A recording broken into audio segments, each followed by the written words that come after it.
of Syria for 50 years. I was, as you well know, with Iraq in the great divide, let's call it a chasm, of the Arab Ba'ath Party, an Arab nationalist dictatorship in both countries, and definitely in the case of Syria, an Arab nationalist dictatorship for 50 years. I had no relations with Syria. I have not visited there for many years, and nothing I'm going to say now indicates any love for the Syrian government, as was prior to waking up this morning. Everything I'm going to say in the next few minutes is about the love that I have for the Syrian people, the admiration, the reverence, actually, for the fidelity to the Arab national cause that the Syrian people and even the Syrian state has always exemplified. The Syrian national movement founded Arab nationalism in Damascus, the longest serving capital city in the entire world. The Arab Ba'ath Socialist Party didn't have much to do with socialism, long forgotten and not widely practiced even before it was forgotten. But it was a citadel of the essential dignity of the Arab masses, that their people were a people, that their nation were a nation, wahad, one people, from the Atlantic to the Gulf. They never bent the knee to the Israeli state next door. They never surrendered their sovereignty over the Golan Heights, an area which has now been vastly expanded by an Israeli invasion of Lebanon. You haven't heard about the Israeli invasion of Syria yet, although you're never done hearing about other countries invading their neighbors. But the invasion of Syria this afternoon by Benjamin Netanyahu, while he stood on the Golan Heights, illegally annexed, but belonging to Syria ever since it was seized in 1967, was exultant about the role, which cannot be denied, that Israel has played in the downfall of the Syrian government and the flight of its president and his family to political asylum in Russia, in Moscow, which is where they are currently ensconced. It would have behoven President Assad to make a farewell address, even if pre-recorded, to his people. It would have behoven Assad to thank all those who sacrificed, for example, to defend the tomb of Zainab, the daughter of the Prophet Muhammad. Thousands gave their blood to defend that shrine, and now it is on fire. Now it has been set alight by the HTS. Everything I'm going to say to you tonight stems from my hatred of fundamentalist fanaticism, of the death cult that is ISIS and Al-Qaeda. My hatred of the takfiriism, the sectarianism, the murderous hatred of anything that is different from your narrow interpretation of your religion. Even people who share your religion, even people who share the same sect of your religion. Anyone who is different in any way has to be murdered and decapitated and mutilated and maimed and killed in the most horrendous ways. I don't have to look in the crystal ball for that. I can look at what happened when this ISIS Al-Qaeda phenomenon took control of significant parts of Syria over the last 12 or so years. I can tell you that the people they butchered, the heads that they cut off, the throats that they slit, the hearts that they ate, the churches that they burned, the relics that they destroyed, the nuns that they kidnapped, the priests that they murdered, the bishops that they murdered, are all still haunting them. And they haunt my perception. of what they might do now that they are back in control, not just of some parts of Syria, but in control of the state itself. The leader, de facto, of the new Syria is a man called al-Jolani. Well, that's not really his name. Like Tommy Robinson, he adopted that name. His real identity need not concern you, but his CV definitely should. He was the deputy leader to al-Zarqawi, the Al-Qaeda leader in Iraq. Then he was sent to Syria as the deputy leader to the founder of ISIS. The founder of ISIS was the number one, and al-Jolani was the number two of ISIS in Syria. And now he's the de facto leader of Syria. Al-Baghdadi thought highly of his work, and he can certainly look up from hell, where I hope he currently burns, and see that he has in the end triumphed. And he has triumphed precisely because the Western Empire facilitated his entry into Damascus and helped him to hang the black flags on the Umayyad Mosque, the black flags on the presidential palace in Damascus once it stops burning, because that too is on fire. The Western Empire and its Israeli satrapy played, as Netanyahu boasted today, the most important and decisive role in the destruction of what was the Syrian Arab Republic. Heaven knows what it will be by the end of all this. It'll be many things, but it won't be Syrian, it won't be Arab, and it won't be a republic. Presumably some kind of hodgepodge of balkanized ethno-states, like the Israeli state next door, will be the result. But only time will tell about that. The fact that we have put the former deputy head of ISIS in power in Damascus, the former deputy head of Al-Qaeda in Iraq has been put in power in Damascus, is what I'm talking about this evening, and will be with two of our most outstanding guests, Professor Marandi from the University of Tehran, and Scott Ritter, the former UN arms inspector and former intelligence officer in the United States Marine Corps. I'm not speaking for them. They won't necessarily have views that agree entirely with mine. In fact, I'm certain that they won't. But these are my honestly held views, and they are the views of someone who, between 1980 and 2002, never set foot in Syria and would not have been wanted there if I had. The truth is that the rejoicing of the empire and of Netanyahu can be borne much more easily than I can bear the rejoicing of the liberals. The liberal progressives, the Yanis Varoufakis of the world, the Keir Starmers and Angela Rayners, the Emmanuel Macrons, and the people with Palestine flags in their bios, people who have told us for the last 14 months how Palestine was in their heart, rejoicing about a great and historic Israeli victory. You have to know this. What happened today in Syria is a death blow to Palestinian resistance.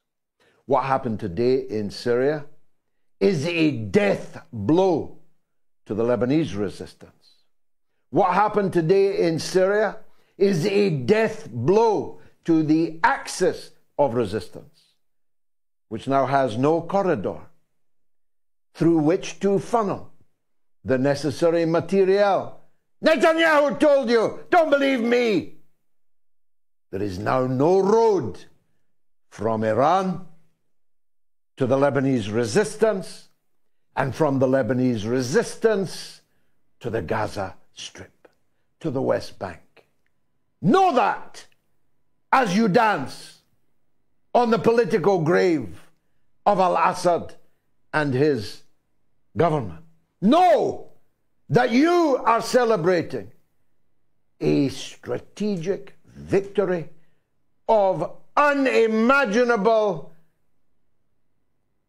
dimension, and a victory that cannot be over-exaggerated. This is a stunning reversal of political fortunes.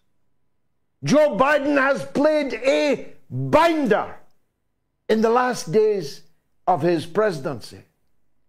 No one knew he had it in him. He's cancelled the elections in Romania that were about to be won by a landslide of the guy who wanted to stop the war in Ukraine and wanted peaceful relations with Russia. He's got them fighting on the streets of Georgia. He's got them dying in their hundreds every day in Gaza. He's got half of the Gaza Strip completely eliminated. He's forced a ceasefire on the Lebanese resistance, the only organized Arab assistance to the Palestinian cause anywhere on the planet. Anywhere. None of them. No Gulf state, no Maghrebi state, no Levantine state, only the Lebanese resistance and the great people of Yemen, the true heroes of this last 14 months. Nothing will now exist. Hezbollah is still a strong organization, but it now will have no money, and it will now have no new weapons, and soon it will have no bullets at all. Nothing stands in the way. Syria lies on the floor, prone, with its neighbors, able to take whatever it is that they want. That's the stakes that were lost today with the collapse of the Syrian state. Israel has already taken and is ready to take more. From tonight, Israel is in a state of war with Syria. The chief of the Israeli army has declared it. The Israeli tanks are on the move. They smashed through the gate of their annexed part of the Golan Heights into Konetra and the Syrian side of the Golan district. They're on the move. They're going to take whatever they want. When asked about it, Jolani, who comes from the Golan Heights, said, we do not have the capacity to do anything about this. Syria's air defenses, its aeroplanes, its heavy artillery are all being destroyed right now in an Israeli blitzkrieg bombing, laying waste. Syria is now defenseless. Anyone can take anything they want from Syria. They've taken the corridor from Iran. They will undoubtedly take the Russian military base in Tartus. As it happens, there are no Russian ships there at the moment. They're out in the Mediterranean, which may or may not be a coincidence. But Russia will not have any Mediterranean base to come back to. Even if a deal was done Even if they're going to be allowed to keep it, they will not be allowed to keep it for long. Russia's airbase has closed. The Russian embassy now has no flag flying on it. Matter of time, in my opinion, before it is sacked and destroyed. China's Silk Route is now dead. No country on the Mediterranean will dare now participate in it. The Mediterranean exit of the Silk Route is now closed. But here I turn to what may be, for some, the most painful blow of all. The Syrian people are the biggest losers. They will now have to live under the black flags of ISIS and Al-Qaeda and hope that the New York Times and CNN are right and that the man who co-founded ISIS in Syria is a leopard which changed its spots. Diversity is now their motto, don't you know?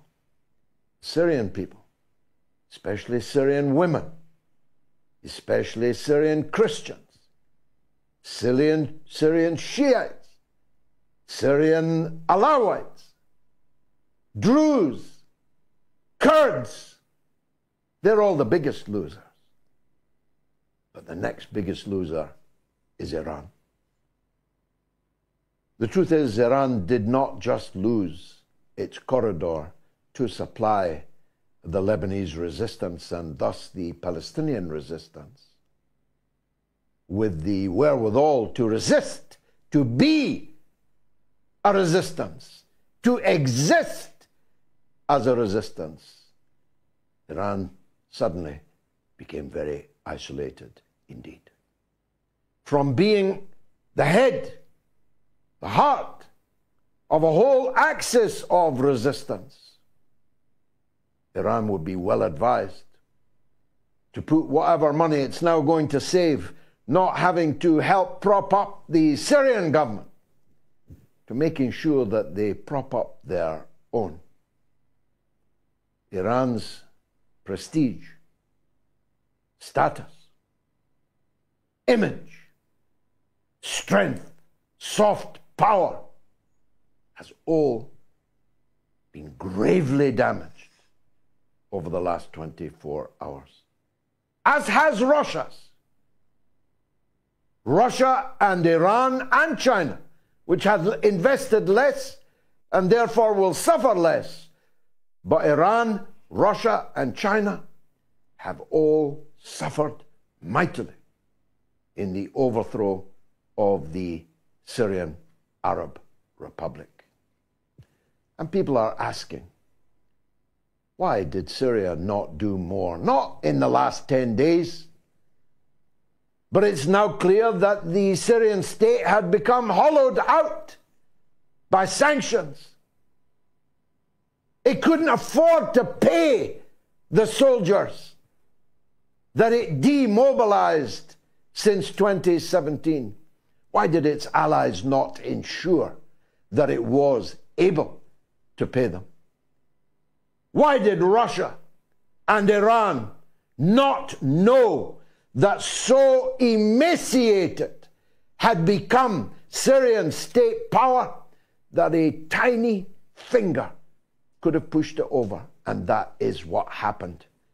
Jolani leads at maximum 25,000 fighters. The Syrian army was 200,000 strong. Then there were the various militias that staved off this disaster many times over the last 10 years. Why was it allowed to become so hollowed out that its defeat, when it came, was not even with a whimper, it was with a squeak?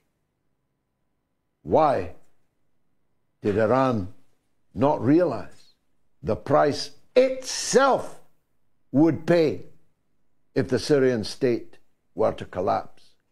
Why did Russia not realize the price it would pay in prestige, in logistics, in soft power, in every way, including its naval and air bases in the country?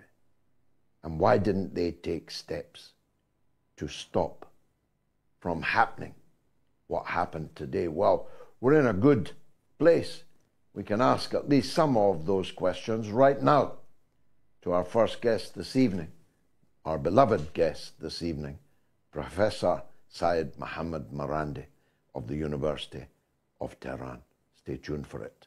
I'll be right back.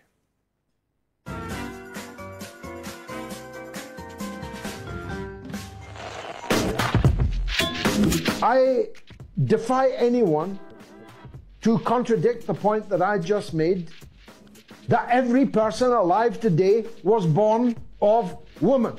So why would we say that the people in the labor wards, in the maternity units, are people who are giving birth? Why can't we say women? Why can't we say mothers? Why can't we say women who are breastfeeding, mothers who are breastfeeding? Why do we need to say people who are chest feeding?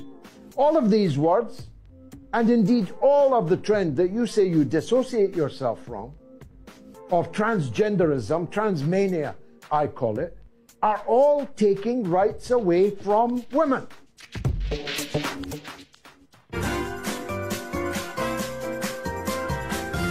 You are listening to the mother of all talk shows with George Galloway.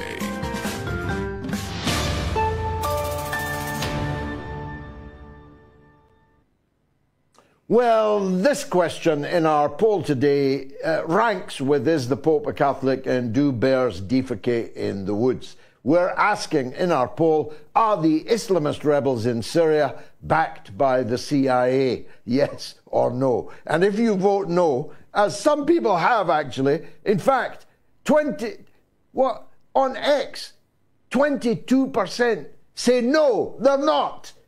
You're either a liar or you're an inmate of Ward 5 in Broadmoor, the hospital for the criminally insane. But hey, you can vote how you like, yes or no. Are the Islamist rebels in Syria backed by the CIA?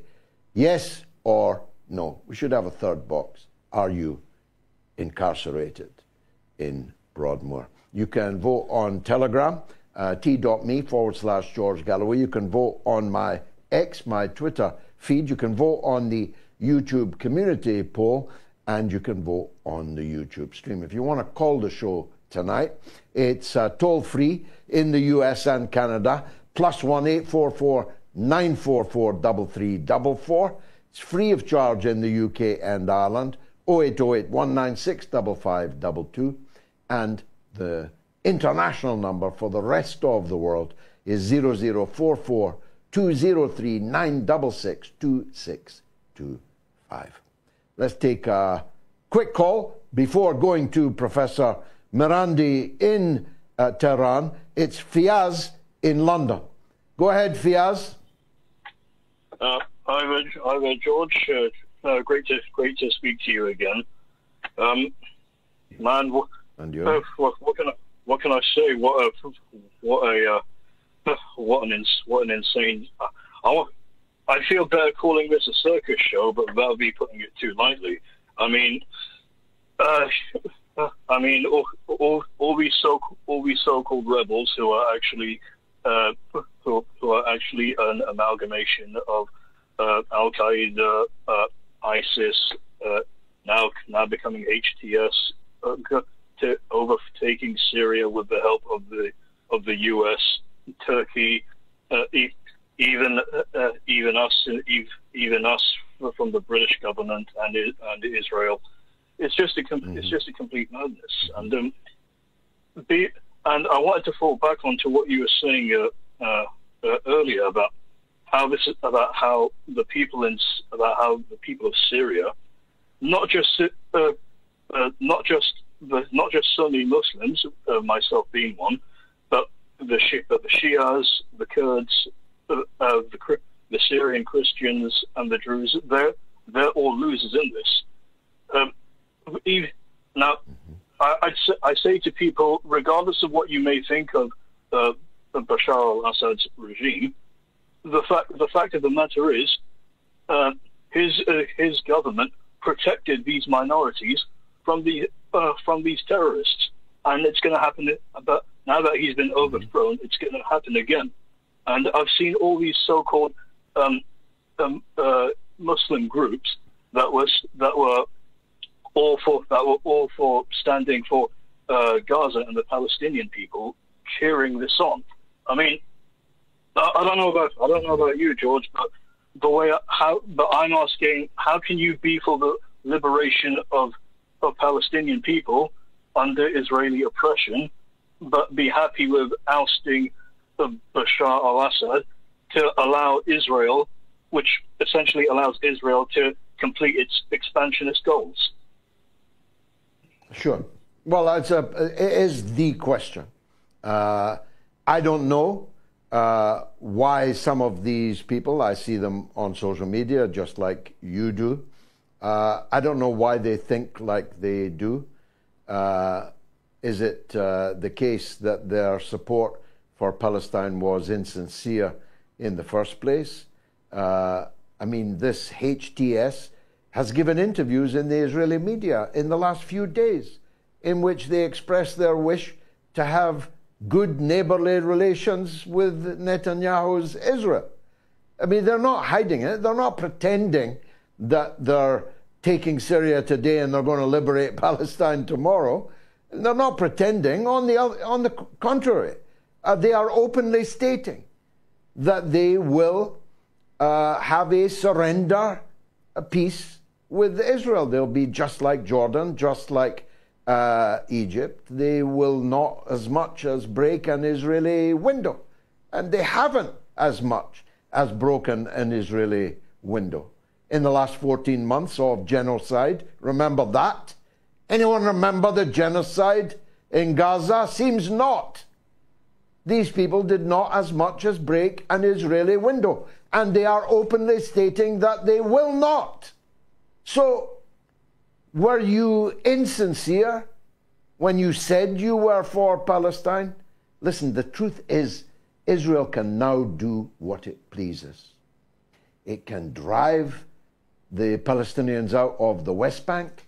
It can resettle them in Syria. It can ethnically cleanse all of Gaza instead of just the northern part of Gaza. It can drive them into Egypt. It can drive them into the sea. Who's going to stop them? Not any Western government. And soon there'll be nobody at all with the ability to stop them, even if they had the will to stop them, which so far there has been jolly little evidence of. So, as to these people, well, are they hypocrites or are they just stupid? I'm sure both are present in the horde of rejoicers to whom you refer. It's possible that this iteration, this name, HTS, will be different to Al-Qaeda and ISIS. Only time will tell, but the early signs are not good. The Syrian state bank has just been looted. The shrine of the daughter of the Prophet Muhammad is literally ablaze. Her relics, her bones are on fire. That doesn't sound much like diversity to me. I believe, and I pray that I'm wrong, because of the love I have for the Syrian people that I expressed earlier. But I believe that Syria will be Libya on steroids. Syria will be Afghanistan on steroids. If you think that the former deputy of Al-Qaeda and ISIS, both he held, is going to fairly govern a state of Sunnis, Shiites, Alawiyin, Druze, Kurds, Christians, with no sectarian hatred in his heart, well, you've got a much better view of humanity than I do. I finally say this, Fiaz, and you said you were a Muslim. Let me tell you about the holiest place I have ever been in my life, and I include the Vatican, is the village, small town of Malula, which is carved into the rocks in Syria, where they speak Aramaic, the language of Jesus. It is the holiest place, the most sacred atmosphere I have ever experienced. Al-Qaeda are now in control of it. They are in control of the convents. They are in control of the churches. They are in control of the monasteries. If you can find it, any of you, all of you, in your heart, to pray for the people of Malula this evening, I hope that you will. Thank you, Fiaz, in London. I hope that we are ready now to speak to Professor Syed Mohammed Marandi, Chair of American Studies at the University of Tehran. Professor, a grim situation. Give us, please, first your thoughts, and then allow me, please, to ask you some searching questions. Thank you, George. First of all, with regards to your poll, I think Jake Sullivan, if he had the right to vote, or if he had the courage to vote, or if he would admit the truth once again, as he did in his email to Hillary Clinton on February the 12th, 2012, that Al-Qaeda is on our side in Syria, he would vote that it is a CIA-backed organization. ISIS and Al-Qaeda were both supported by the CIA. We know from that email, we know from the U.S. Defense Intelligence Agency document of 2012 that Turkey and despots in the Persian Gulf and U.S. allies in the region were wanted to create a Salafist entity between Syria and Iraq to isolate Syria. Well, what was that entity? It was ISIS. So they created Al-Qaeda. They supported ISIS. And then Kerry said, we allowed, in a leaked audio, he said, we and Qatar and Turkey and Saudi Arabia funded ISIS. And he admitted that they allowed ISIS to advance on Damascus. And I think it was Obama, when ISIS invaded Iraq, in, I think, an interview with Atlantic, he said we allowed ISIS to advance on Damascus to put pressure on the Prime Minister, Nouri al-Maliki. So, and Hillary Clinton once admitted that we created Al-Qaeda. It's clear as day who is behind these groups. It's clear as day that Erdogan is the person first and foremost responsible for the deaths of hundreds of thousands of Syrians. I know you know of Suri Nashim. She was the Press TV reporter, Lebanese American, who was reporting from the Turkish border, I think in 2012, when Ain al-Arab or Kobani was under assault from ISIS. She reported from the border that World Food Organization trucks were being used to take in weapons and troops into Syria from Turkey. And then Turkish intelligence called her a spy, and she went on Press TV live, said that I'm scared. I've been accused of being of espionage, and I'm afraid. That very same day she was killed. Turkish intelligence murdered her in a car when a truck hit her car. So Netanyahu has succeeded in raising the black flags of ISIS and Al-Qaeda in Damascus. And those who support Erdogan and his actions, They cannot hide behind these facts. Assad, those who say Assad killed hundreds of thousands of his own people, they are the ones who are supporting the people who actually carried out these atrocities. Well, these are facts that you have adduced, but there are other facts. The reality is now that the Palestinians have suffered a strategic defeat of almost incalculable magnitude.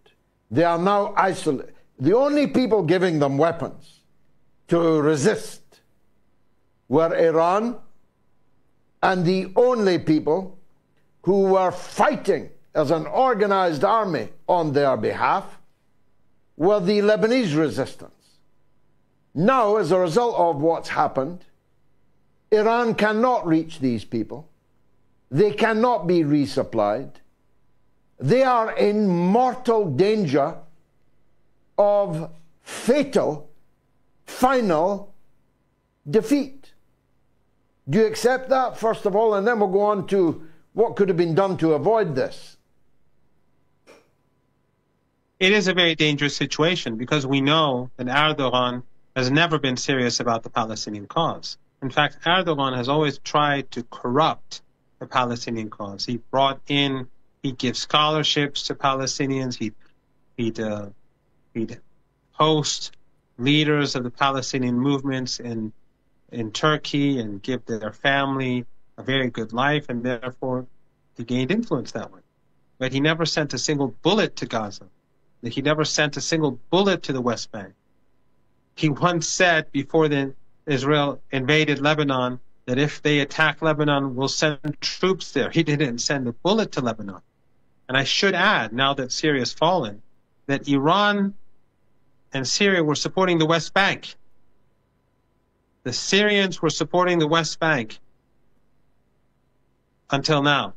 So now the West Bank is going to have a much more difficult time protecting itself as these genocidal monsters seek to ethnically cleanse that territory.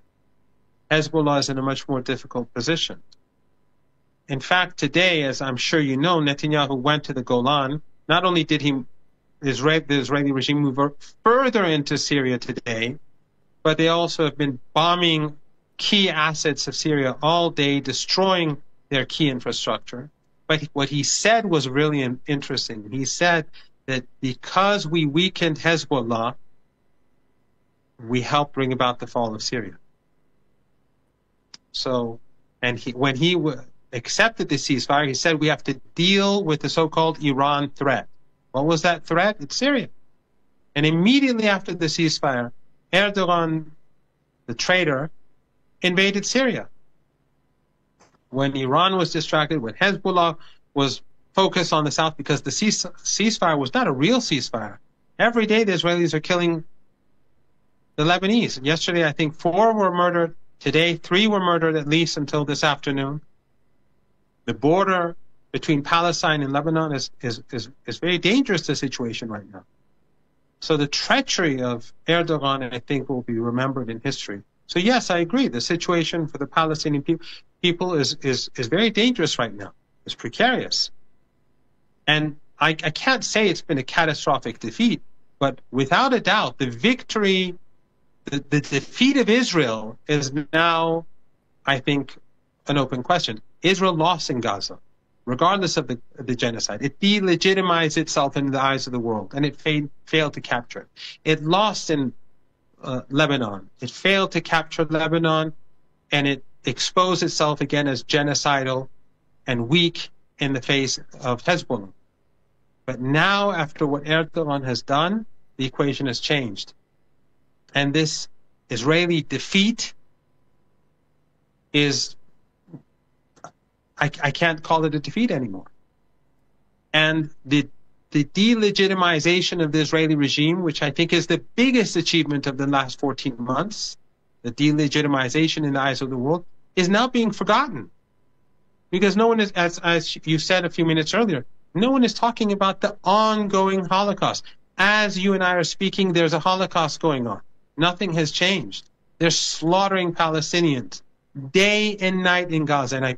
And I ask your viewers to constantly be active in the coming hours and days and keep sending out the message that there's a Holocaust going on. The Israeli regime has to be there. Its actions have to be remembered by people in the coming days and weeks, and the delegitimization of the regime has to be maintained. But yes, I agree. This victory, because the Israelis had to achieve victory, otherwise it's a defeat. And until now, it was a defeat for Israel. But the last 10 days, thanks to the Erdogan-Netanyahu alliance, I can no longer say that. Well, let me say what you're not able to say, or don't feel able to say. It's an Israeli victory. Israel has snatched victory out of the jaws of defeat, because all this talk of delegitimization and their name is blackened throughout the world and so on, that doesn't add up to a row of beans. Unless the people fighting the occupation are able to go on fighting it, it's a victory for the occupier. So that brings me to, well, let me in parenthesis ask you this. I asked it publicly today for the first time in 14 months. October the 7th now looks like a very bad idea. And it makes you wonder, whose idea was it anyway? Because you can say that Israel paid a big price in soft power, paid a big price in its reputation and so on, but all the key players still support it, arm it, give weapons to it. And those that stand against them have now suffered a strategic defeat. Do you have a view on that? I'm sure that the great martyr Yahya Sinwar never expected Erdogan to carry out this act of treachery at this point. In fact, as you know, Yahya Sinwar said very openly that he was against what was happening in Syria, and that he saw Syria as a part of this axis of resistance. Who has more right to talk about Palestine, Yahya Sinwar or Erdogan, who's selling oil, cheap Baku, who's sending cheap Baku oil to Israel, who's been aiding the genocide for 14 months, who maintains diplomatic relations, who never once told Aliyev to stop selling oil, who continues to do indirect trade with the Israeli regime, and who now has brought the black flags to Damascus. I don't think Yahya Sinwar ever thought for a moment that this would happen under these circumstances. He couldn't even wait a few weeks to carry out his attack. So the Palestinians in Gaza, Hamas and Islamic Jihad, what could they do? They were in a concentration camp. The West Bank was being ethnically cleansed. East Jerusalem was being ethnically cleansed. I understand why they did it. And I don't think any of us can see the future. Hezbollah made the greatest sacrifices for the people of Gaza because they did so willingly since October the 8th. But what else could Hezbollah do but stand with the people of Palestine and the people of Gaza? And they paid a huge price for their willing assistance to the people of Gaza. But they didn't foresee the betrayal of Erdogan, the treason that Erdogan carried out.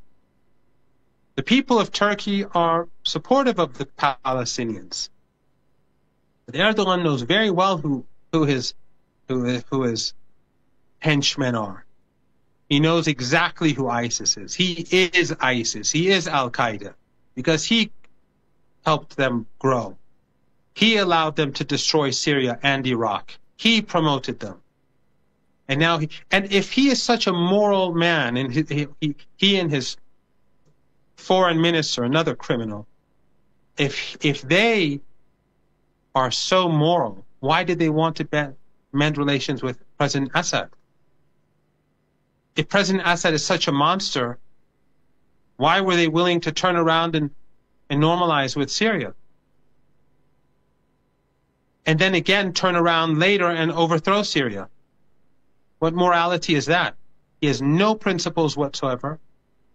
So how could Yahya Sinwar, who led that operation, be blamed for the criminal behavior of the Erdogan regime and his henchmen?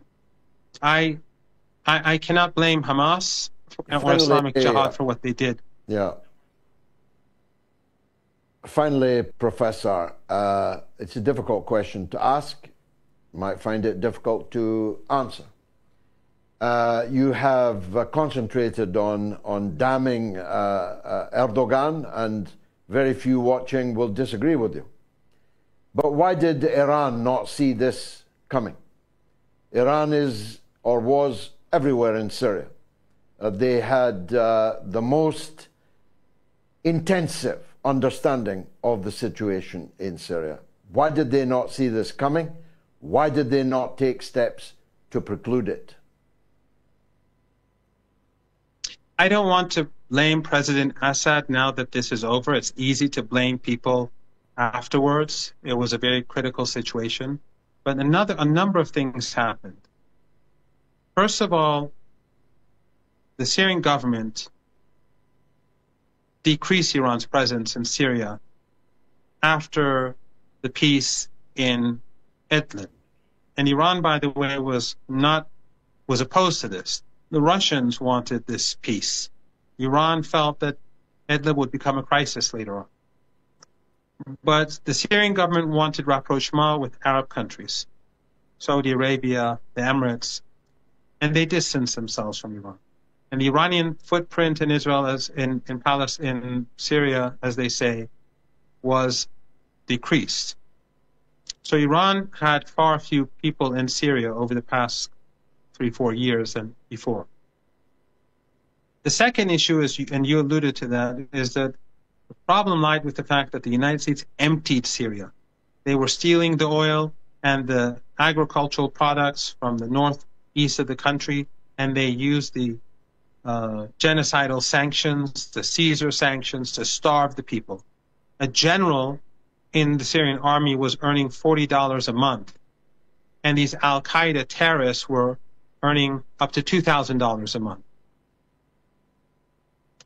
So when the economy was emptied, the army was weak, and then social media, Twitter, Facebook, Instagram, and the Arabic media, these despots in the region, and the Western media, all of them carried out a very effective psychological warfare campaign against the Syrians when this started. So the Syrian army wasn't able to defend itself. And of course Hezbollah, because as Netanyahu himself said, was back in Lebanon. They were hurt, and they were prepared to fight for the south. So they weren't in Syria. The Iranians didn't have much of a presence.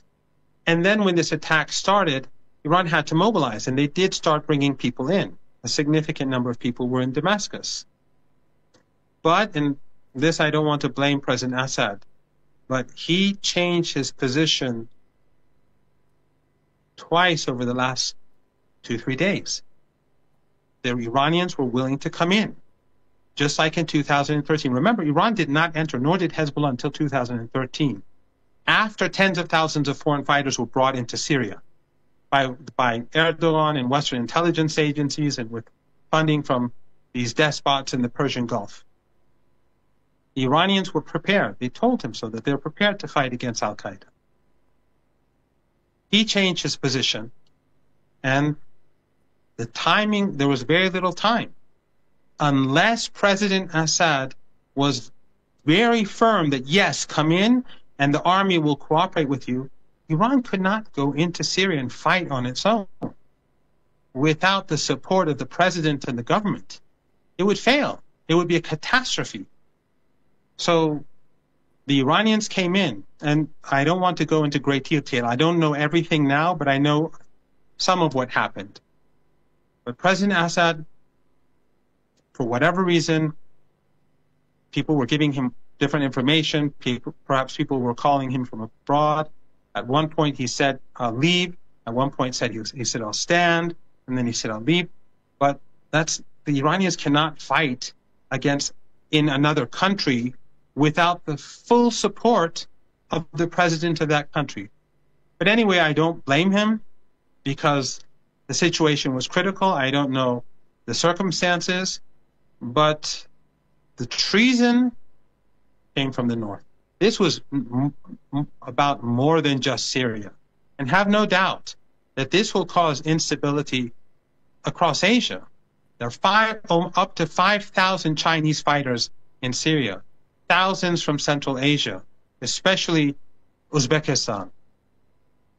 And these people will destabilize much of Asia if they can. They're right now euphoric. They're drunk in their victory, and they will be a danger in future. Erdogan has created a monster that can destabilize much of Asia, and I think the Americans want that. But of course, this is not going to benefit the West. This instability is not going to benefit the region either. No one is going to go unscathed. Only two people benefit. One is Erdogan and one is Netanyahu. And these two men are very similar. Erdogan does it for himself, not for Turkey. And Netanyahu does it for himself and not his Zionist colleagues and the other Zionist colonizers. But in any case, I think that Al-Qaeda will ultimately fail. It's going to be a very big burden on the people of Turkey. It's going to destabilize the region. And I think that Erdogan, things are very different today, George, from what it was in 2011, 12, 13. I think you know this much better than I. People are much more awake today to the reality of what's going on in our region than back then. Back then, there were a few lone voices telling people what was going on, and most did not believe it. Now everyone knows what Jake Sullivan said. Now everyone knows what Kerry said. Now everyone knows what the Defense Intelligence Agency said, what General Michael Flynn said on Al Jazeera. Everyone knows that the CIA, Israel, and Erdogan are in bed together, and that Erdogan sacrificed the people of Palestine. And we will see in the weeks and months ahead, as I think you alluded to at the beginning of the show, that Erdogan and Al-Qaeda will do nothing to harm the Israeli regime. I infer then your answer to my next question, but let me ask it anyway. It's my final one, and I'm grateful for your time. There are people, I don't know enough about it to have a view myself, but there are people who do know a lot about it, who think that the change of president in Iran has changed, at least, if not the political line, then at least the enthusiasm for the political line, the resolve to enforce the political line. Is there anything in that, in your view? I understand that position. I think that there are some people in the current administration that are naive about the United States, who think that if we show a willingness to compromise, that the Americans will compromise. I don't believe that that is the case. I believe that the Americans will, as always, they'll misinterpret this as a sign of weakness, and they'll become more aggressive. That is what history has told us. That is what happened after the nuclear deal. That is what happened after when we were named the axis of evil. There are hosts of instances where the Iranians showed goodwill and they were slapped, and their hands were slapped by the Americans. But I don't believe that the policy of Iran has changed towards the Palestinian people or towards Syria. The Iranians were prepared to move in. The Iranians did send a large number of advisors. They were in Damascus, and troops under Iranian supervision were in Damascus and in the areas around that. They had come in from abroad. But, as I said, they needed the full consent and support of the president and thus the cooperation of the Syrian Arab Army in order to begin fighting. So Iran was prepared to make sacrifices. But if the Syrian president was not committed, and if the Syrian army was not committed, then it would have been a failure, and you would have had a lot of dead Iranians and forces from Iraq and Lebanon and Afghanistan, and people would say, why did that happen? So I don't believe that Iran's general policy has changed. I don't believe the Iranian president has these views, but I do believe that there are people in the administration who are naive about the United States, and perhaps some of their views have emboldened the Americans and their allies, unfortunately. But policy has not changed in Tehran. Professor, thank you as always for joining us on the mother of all talk shows. Stay tuned, everyone. We've got the one and only Scott Ritter coming up later, but not on YouTube. Because YouTube tried to dictate to us who we could have as our guests and named Scott Ritter as an unacceptable guest, we have no choice but towards the end of the show to break away from YouTube and ask you to retune elsewhere on any of the other platforms on which we are broadcasting, which is essentially all of them. But in the second hour, we'll take your calls. And of course, if you want to see the interview, we'll end the live stream on YouTube when Scott comes on. You'll need to switch to X, Facebook, Rumble, Instagram, and all the other myriad of platforms on which we stand. Let's take a call after the break from Sabah in Texas on Syria. We truly are the global university of the airwaves. Stay tuned.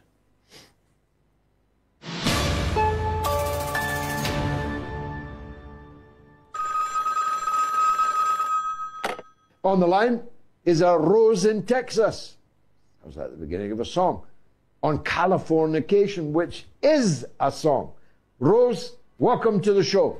Fan of the show, transgender fan of the show, and I wanted to briefly address your monologue from last week on Californication, because I almost entirely agree with what you said. Trans women athletes taking medals and records, directing children at nightclubs, and even going to elementary schools themselves, not to mention hormone blockers for children as well. The attack on freedom of speech, not only against conservatives, but anyone who doesn't fall in line with the agenda, rainbow flags on NATO military aircraft, which is certainly doing more to cultivate anti-queer sentiment around the world than there already is. All of that makes me sick. So because I don't believe in incest, bestiality, necrophilia, and pedophilia, I'm basically culturally right-wing by today's standards, even though less than 5 years ago, I'd still be left-wing.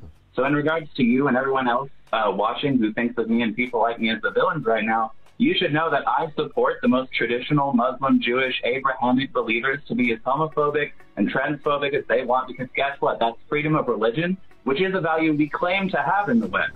Now, my religion, I suppose, is I believe I'm a woman, but guess what? Not everyone has to convert to my religion. Otherwise, we basically have a theocracy, only this theocracy is for the ever-evolving LGBTQIA supercalifragilisticexpialidocious club. So that's all I wanted to get out of my system. Thank you. Well, Rose, if I could put your call in a glass bottle and ship it around the world, I promise you that I would do so. Crystal clear, beautifully expressed, and I wish you every happiness in life. It is exactly what people who are transgender should be saying. And if they were, they would disappoint the liberal zealots who want to use them as a battering ram against the traditional family values of the rest of us. Beautifully expressed, Rose. I'll never forget it.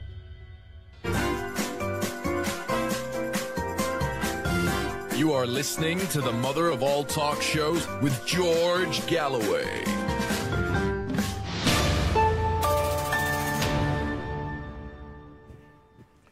Well, almost 40,000 people have voted. Are the Islamist rebels in Syria backed by the CIA, yes or no? On all platforms except Elon Musk's X, the overwhelming number say yes, 91, 91, 94. Unaccountably, you may say, on X, 23% say no. As I said earlier, you're either liars or you're residents of Ward 5 at Broadmoor, the hospital for the criminally insane, if you vote no to that question. Sabah is in Texas on Syria. He's up next. Sabah, what would you like to say? Hey, George, how you doing? I'm someone who actually lived on both sides of the coin. I'm not very different from your age, actually, maybe 10 years different, you know. But you don't feel someone else's pain unless you live through it. I want you just to hold on for 5 seconds before you make a judgment. Don't rush to a judgment about me unless you hear what I'm trying to say here. The problem with the Syrian regime and Saddam Hussein's regime, it's not the regime itself. It's the people they surround themselves with. Believe me, when I was a child, you know, our father used to tell us, hey, go do your homework. But we wanted to watch TV. That's back in 1979. So we used to lie to him, to tell him, hey, you know, Father, Saddam Hussein is on TV. And then he would rush. Really? He wants to turn on the TV because he liked him so much. But all it took 1 year for him to go 180 degrees different. You know what I mean? On hating him and liking him. So what's the problem is the Ba'ath Party. That's the problem. The Ba'ath Party, they surround themselves with the worst kind of people. And what I'm talking about is the very outsiders, those who deal with people directly. They are indeed very, very oppressive. And once again, I flew the regime of Saddam Hussein in 1991 because I couldn't take it anymore. So don't blame the Syrian people. Sabah, Sabah, you imagine a difference between you and me on that, but there is no difference. I'm not a supporter of the Ba'ath Party. Of the two wings of it, I prefer the Iraqi to the Syrian, as is well known. But I did not support the people of Iraq because I was a Ba'athist. I support the idea of one Arab nation, but if anything, if you wanted to apply a label to me, it would be a Nasserist. It would not be a Ba'athist, neither one wing or the other wing. And you don't have to tell me about the kind of people in these two regimes. I'm well aware of them. And as I said in a tweet earlier today, in fact, as soon as I learned the news that the country had collapsed, within a minute or two I was at the keyboard and I said that the long siege on Syria had weakened and hollowed out their country. It had enriched thousands, but impoverished millions. There is no doubt at all that the Syrian and Iraqi regimes were surrounded, is your word, I would say imbued with corrupt practice, personal enrichment, corruption of the worst kind. I remember in a conversation in Iraq with Saddam Hussein and other leaders, I started to tell them, this is how it went. I say, when I was writing my book on Fidel Castro, I lived in the same apartment block as the son of Che Guevara. Everyone sat up straight. Che Guevara has a son? Yes, say I. He looks just like him. He's got a son that looks just like him. Why isn't he everywhere in the world? Why isn't he important? Why isn't he up there in the media and all? I reply, he works in the foreign ministry for $30 a month, the same as the other public officials in Cuba. In Cuba, you're not somebody because your father was somebody. And it dawned on me the thin ice onto which I had just walked. I compounded it by saying that the son of Fidel Castro is a foreman in the nuclear plant, goes to work in a boiler suit every day, and his name is Fidel Castro Jr. goes to work in a boiler suit.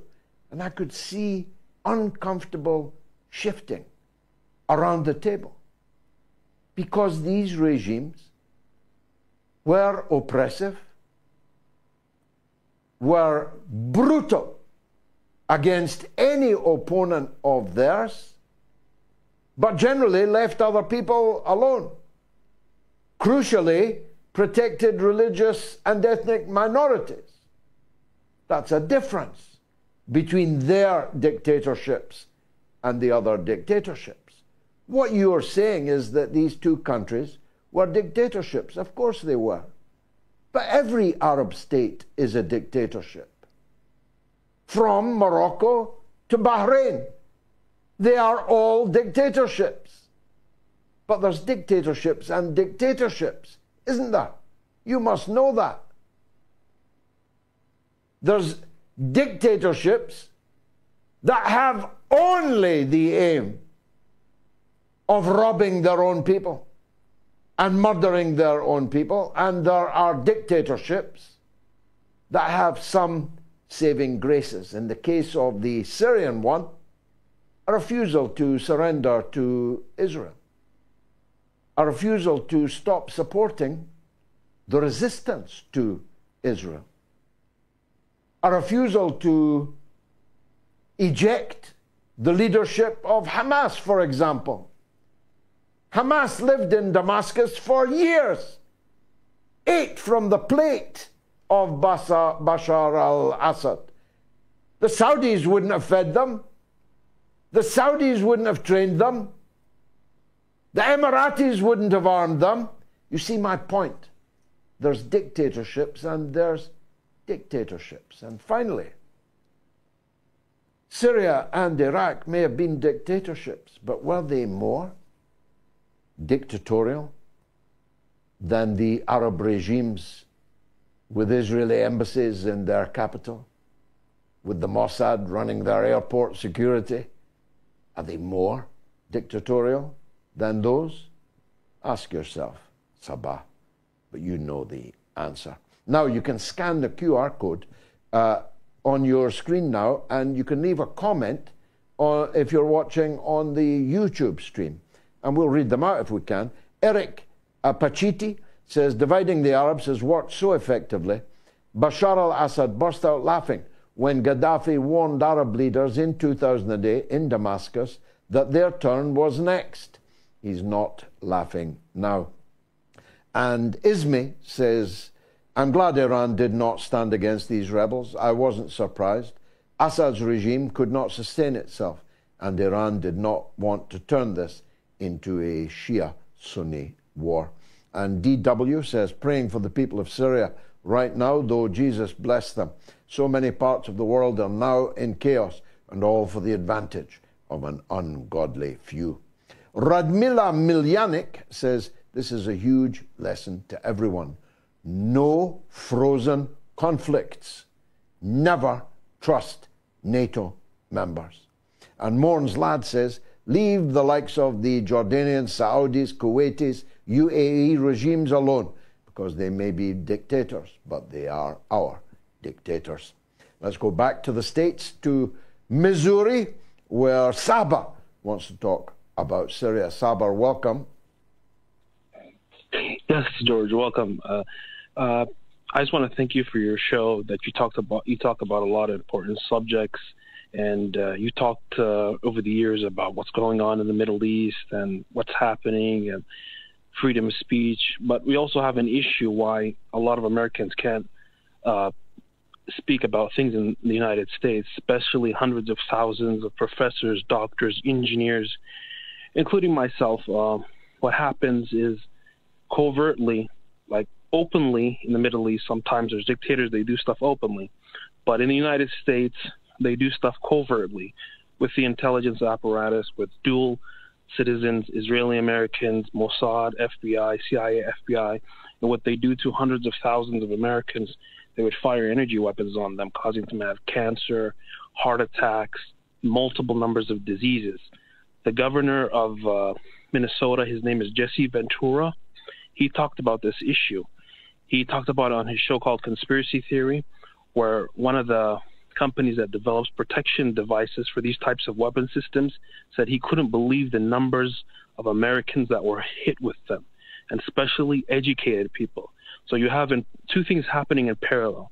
Politicians that are bribed and blackmailed by a foreign intelligence agency, like through the Israeli Mossad, which is illegal against the United States. But in parallel, you have hundreds of thousands of educated people that are being targeted with this weapon system covertly. And there's a lot of plausible deniability, companies that are established so they can attack them. The DEA doesn't, it recognizes it, says national security. The FBI covers it up. The CIA covers it up. And we have a massacre happening in the United States. If you can't have Americans speak their mind and write books. I'm gonna stop you there. I'm gonna stop you there because I think what you're saying is insane. And I think it's much more likely that the FBI would murder you in your bed, or if you were the president, in the back of your car. I'm blissfully unaware of hundreds of thousands of people being targeted by high energy weapons that destroys their minds and their health. If I turn out to have been poorly informed, do come back and tell me. But for the moment, I'm going to press on to, shall we say, more concrete issues. Raul in Texas wants to talk about Syrian Christians. Go ahead, Raul. Hey, how are you doing? This is Pastor Raul Dominguez. You know, I'm not a member of the clergy of the Global Methodist Church. And it is very difficult, you know, because I've been always involved in missions all around the world. And we've been supporting different missionaries, especially those who were working in Kurdistan and in different parts of Syria. And now my fear is that with this new deployment of terrorists, I'm afraid of friends of mine and people who are there preaching the gospel. Now they're going to be persecuted, and I'm afraid of their lives. And now that Syria has no head, and the ones who are taking over are completely people who will follow the Mossad and the Western policies. I'm very afraid of their lives, and we want them to be secure and protected. And what I was hearing right now, before I started to talk, I mean, he's completely right. I've been taking care of many people who, through vaccines, radiations, they've been very sick, and we've seen a lot of people getting shot, and I mean not shot, but killed by mysterious causes. We don't know what is happening, or at least we pretend. And whenever somebody speaks against the policies, now we have to take care of ourselves because we don't know what's going to happen to us in the future. So, but this is my thinking. Well, leaving the second part of what you said aside, it may be that I am blissfully unaware of these high energy weapons that are targeting hundreds of thousands of intelligent and querulous people, dissident people. In which case it's me that will look the fool. But for the moment, whilst I remain blissfully unaware of it, I will not allow the show to be diverted down rabbit holes. The plight of Christians in Syria, as indeed was the case in Iraq after the overthrow of the regime there, as well as other minorities, the Yazidi in particular. In Syria, there's even more minorities, even more religions, ethnicities, and they are all in grave peril. And what I suggest that you do, Father Raul, is tell all these oh-so-Christian American politicians that are never done telling us how godly they are, that are never done thumping their Bibles. I'm sure it's the case in Texas as it is in other states. Tell them how terrified you are for the plight of your brethren in Syria, and asking why the American government went to such lengths, billions of dollars and efforts, training, weapons, propaganda, diplomatic support, economic sanctions, Caesar sanctions, all of that. Ask them why they care so little about God's people in Syria when they're oh so holy, especially when they're running for election at home. Now look, it's been another big week on the podcast front. We're in the top 20 in Malta, Guatemala, Albania, Oman, and Bulgaria, and the top 50 in Germany and Sweden. You can download the Moats podcast right now by scanning the QR code on your screen. Meanwhile, I want to talk to Colin in South London about Syria. Colin, what's on your mind? Hi there, George. I hope you can hear me okay on the Western line, so to speak. Yeah, all good. Good man. Yeah, I just wanted to say, first of all, you do a fantastic job. We might not agree on everything, but I definitely agree on 95% of things you say. So, yeah, great job. That'll do, mate. That'll do. I just wanted to basically, very quickly, I just wanted to say that if you look at Turkey in this and their role, whether we like Erdogan or not, over the last couple of years, he has always said that Israel will come after Turkey eventually. And what we see happening at the moment is Israel edging closer and closer to Turkey.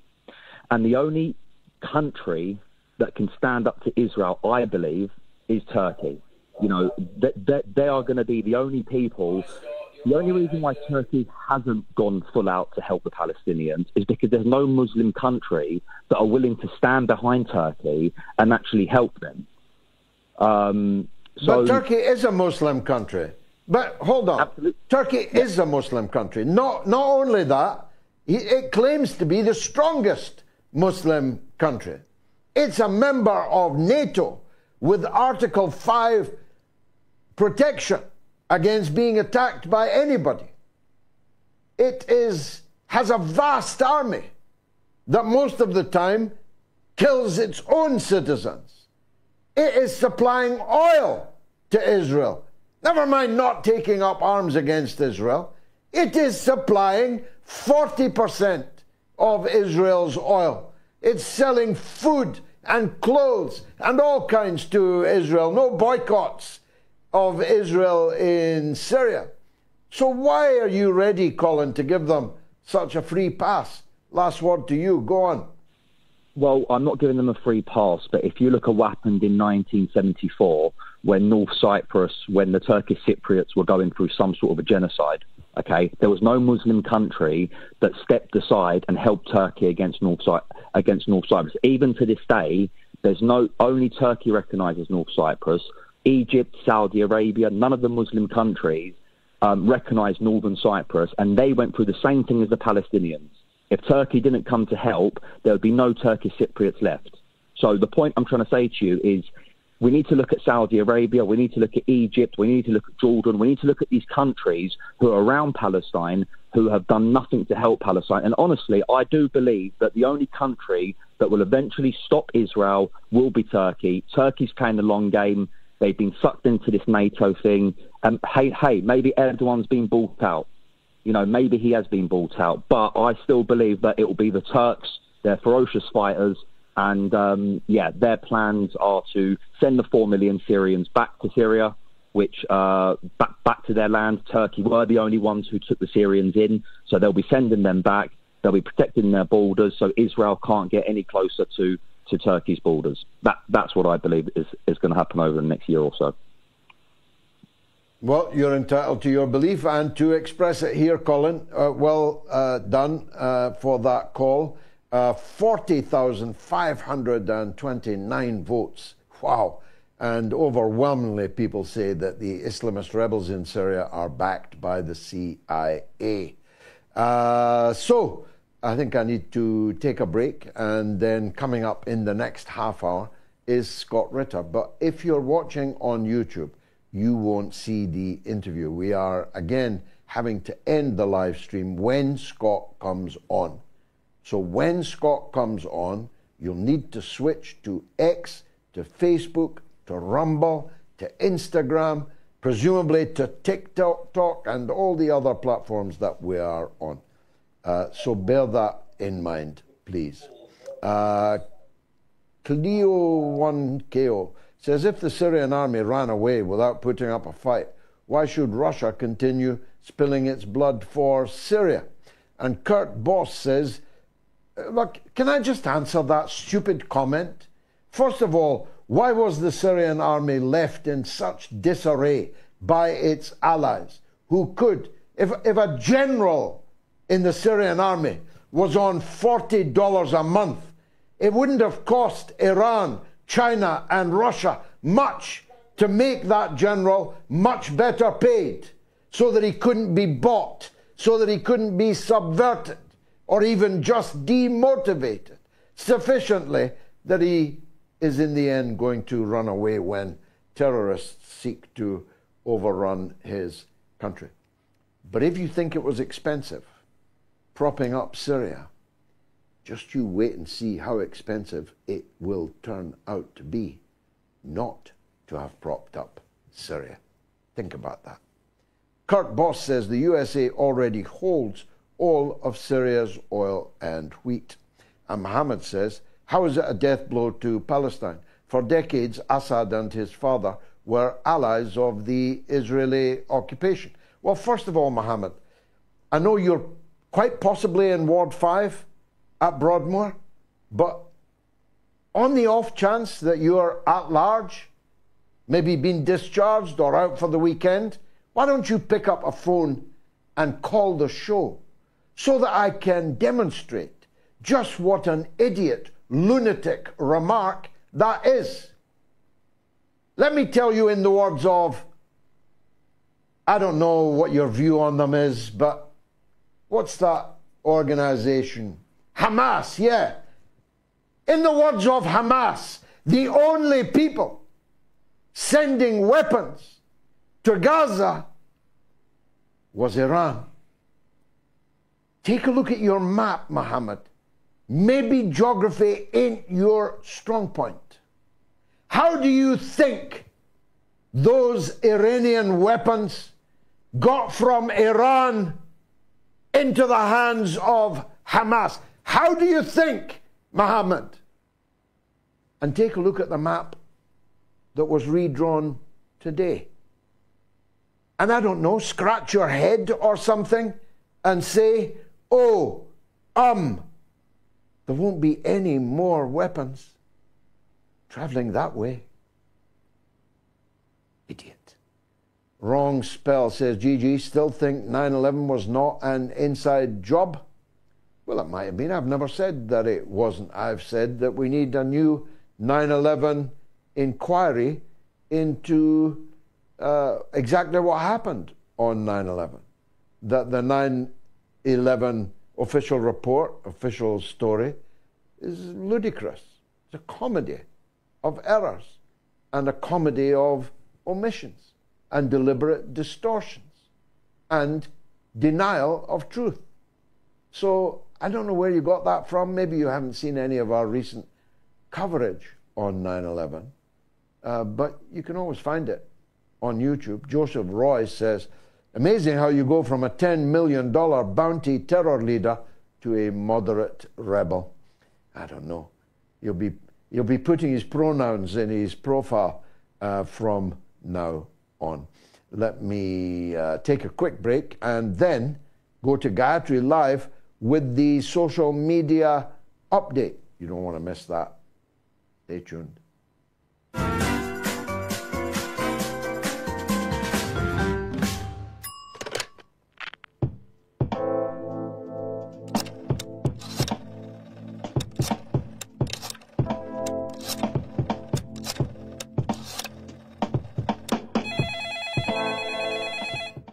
Donald is in Inverness on Assange. Go ahead, Donald. Hi, George. Good to hear from you again. I'm phoning about Assange, but really your audience is highly privileged to benefit from your international research. I mean, tonight you told us about the misfired missile and the helicopter crash. We'll never hear that on mainstream news. Last time, Gonzalo Lira told us about Poland doubling its armed forces. These are very important pieces of information. Now, information is one thing, but what I want to do, George, is I want to raise the topic of conscience. But I want to illustrate it with an incident that I saw in a documentary in World War II. A U.S. soldier called Glenn Fraser had a Japanese officer's sword at his head, ready to chop it off to make him an example to others. And he was told that he would die for having his hands in his pockets in the cold weather. And did he have any last words to say? So this Fraser looked the fellow, this is the Japanese officer, looked him in the eye, and he told the Japanese officer that he could kill him. But he says, you cannot kill my spirit. He says, and my spirit will lodge in your body and haunt you until the day you die. Very powerful, Donald. I too, like you, believe in the judgment day. I believe in the afterlife. I believe that we will reap what we sow. And I agree entirely with the point you make about conscience. I put it this way, that my conscience is my daily communion with God. And if I follow my conscience, I won't do wrong. And if we all reawaken our conscience, as you beautifully put it, then we will have no need for policing. We'll certainly have less need for policing. And heaven knows we could do with that. You know that they speak the best English in the world in Inverness, and Donald is a good example of it.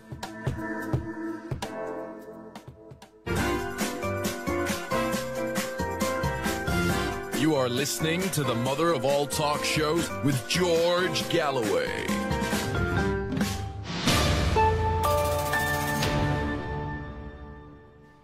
So coming up later in the hour, I'll be having what I think may turn out to be an epic. I hope it will be an educative and even inspiring conversation with Scott Ritter. But you'll not be able to watch it on YouTube, so you need to retune when Scott comes on to one of the other platforms, because YouTube will take down any interview that I do with Scott Ritter in the name of freedom of speech, in the name of liberty or liberalism or something like that. However, I am joined by my good wife Gayatri with a social media roundup. What's rattling, Gayatri? So we woke up this morning to a nightmare when the support for Palestinian resistance was at its highest worldwide in all of its 100 years. Old, young, black, white, poor, rich, Christian, Muslims, all Muslims, we were united as one. And then they threw in the Syria card. They threw in the Syria card, and just like that, the Palestinian cause support group was dismantled like that. The old divide and rule game was fitted nicely and timely just to cause what happened today, the nightmare that developed today in Damascus. And now looking at the situation and seeing us back where we were 10 years ago, I look back at the emails from 10 years ago about Syria. Here's one from Dave.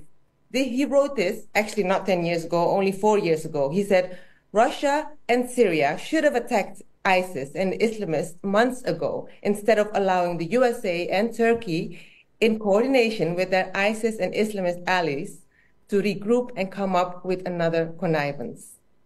That was only 4 years ago. And this tweet, this was from a good 10 years ago, is as follows. Remember all those freedom fighters in Syria want to fly planes into our building? And this was a tweet from the one and only Donald Trump, soon to be President Donald Trump. I saw that, yeah. Yeah, Donald Trump wrote that in 2013. These freedom fighters in Syria, they're the ones that want to fly their airplanes into our tall buildings. I really hope that Donald Trump has not forgotten that. Joe Biden definitely wouldn't have written that tweet because the Democrats have supported these Islamists right from the very beginning. Indeed, this has a long and inglorious history. The British invented it, as in so much else. We helped found and nurtured the Muslim Brotherhood in Egypt in the early 1950s so that we could use them against the Arab nationalist leader Gamal Abdel Nasser, President Nasser. We invented the Muslim Brotherhood. It was invented in London, and it was its first outing, though not its last, was to undermine the pan-Arabic message of the Nasserists. And, well, we've fallen out with the Muslim Brotherhood from time to time, but occasionally they can still be useful to each other, if you get my drift. Sorry, Gayatri, go ahead. Here's another one from Candace Owens, again on point. She says, they are erasing Christian history all across the Middle East, and Christians in the West are completely oblivious to what they have been supporting. Take note, Christians in the West, of your heritage, the ancient heritage.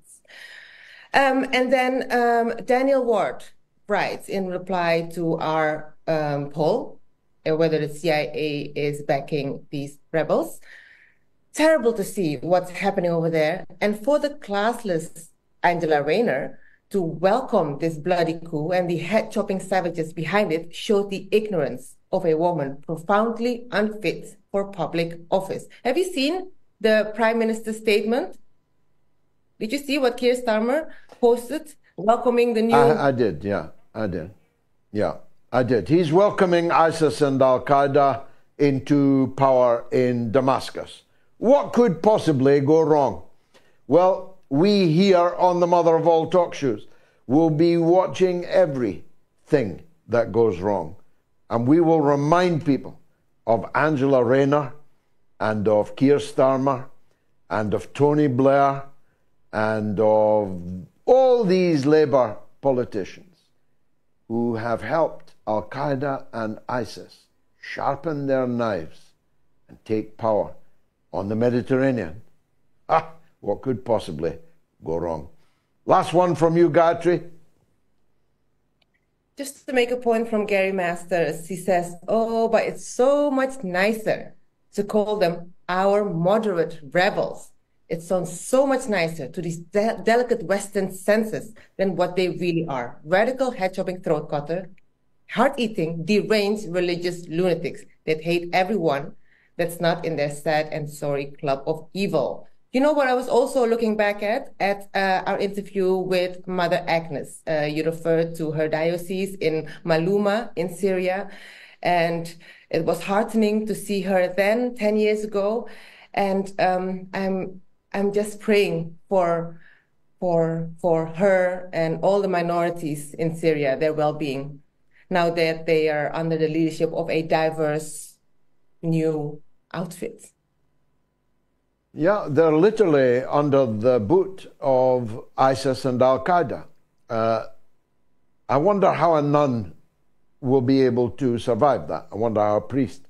I wonder how a Christian parishioner will be able to survive that.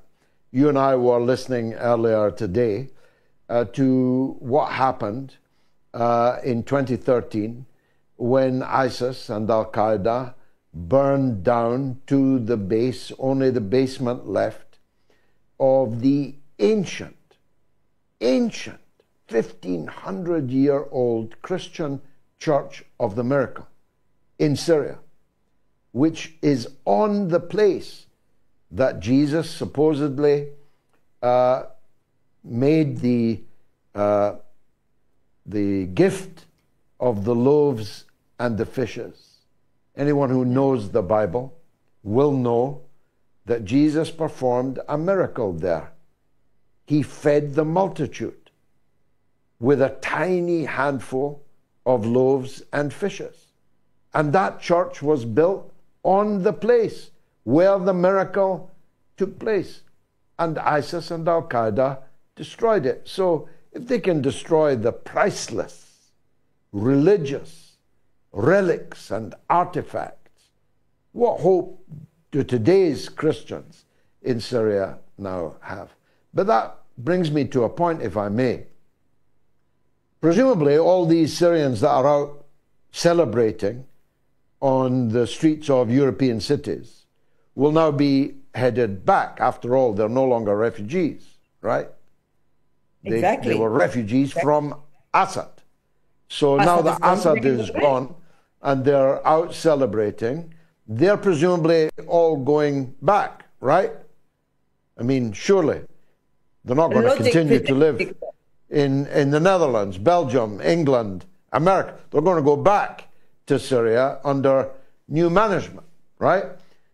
But what about the refugees that will now start flowing in the opposite direction? If HTS, Al-Qaeda, ISIS has not changed its spots, if it does seek to do what it did over the last 10 years or more, well, we're going to have a queue of Syrian refugees going back home and a new queue of Syrian refugees headed in the opposite direction. As I keep saying, if you want to stop the boats, you've got to stop the wars. But the Western politicians that complain endlessly about the boats are the same Western politicians launching war after war after war in the countries from which these refugees come. Anyway, we'll talk about it later over a bag of chips. Thank you very much, Gayatri, for that. Let me squeeze in a call from Simon in London on Syria. Simon, welcome. Hello, hi, George. How are you doing? Yeah, thanks for taking my call. Well, to be honest with you, George, I don't care about the censors. I know you've been hounded by censors on Google and on YouTube. But to be honest with you, I genuinely believe that 9/11 was now done with Western involvement in it. That includes Britain, America, Israel, possibly even Saudi Arabia. I mean, most of the 9/11 bombers were Saudis, and they were never questioned. You know, so that's the first thing I wanted to get off my chest. You know. Secondly, we have a horrible situation you just quite rightly mentioned, where we've got lots of immigrant boats, some of them illegal immigrants, some of them trying to claim asylum and so on and so forth, some of them valid, some of them not valid, you know, and our politicians are complaining every single day that there's too many foreigners, there's too many immigrants coming into the country, you know. Well, a lot of these politicians are the same ones who have supported these ISIS, Al-Qaeda rebels, you know, these moderate rebels. I wonder if these rebels believe that a woman in a hospital is a birthing person who chest feeds, you know. I don't know how moderate they are. But no doubt, as you quite rightly mentioned, this is now going to create a situation whereby there's going to be even more immigrants and asylum seekers coming in. And no doubt, the brutal asylum system that we have will just close the door on these poor people, you know. They'll let these head-chopping, racist, crazy, insane individuals from these fundamentalist organizations kill them. And it's really sad when you look at it, George.